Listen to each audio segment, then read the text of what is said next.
अस्सलाम वालेकुम। तव्हां ॾिसी रहिया आहियो STV न्यूज़।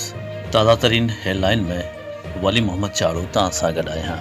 नाज़रीन, जाती खां रिपोर्ट असांखे मोकिली आहे निसार अहमद समे जो।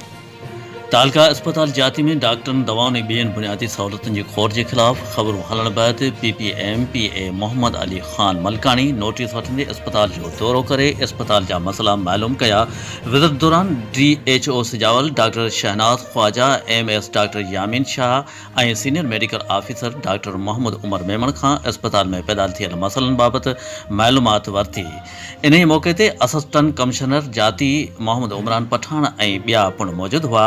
इन मौक़े ते MPA मोहम्मद अली ख़ान मलकानी मीडिया सां ॻाल्हाईंदे चयो त मर्फ़ जी अस्पतालूं छॾण बैदि सिजावल ज़िले ख़ासि तौर ते जाती अस्पताल नाले मातर बणिजी वई आहे, जिथे इलाज सहूलियतूं न हुअण करे साहिली पट्टी जो आवाम सिहत जे बुनियादी सहूलियतुनि खां महरूम थी वियो आहे। हुन चयो त जस आहे इन्हनि दोस्तनि खे जिन जाती अस्पताल में सहूलियत न हुअण वारे अहम मसइले ते आवाज़ बुलंद कयो। अस्पताल में समूरियूं सहूलियतूं फराहम करण लाइ कोशिशूं वठी रहिया आहियूं।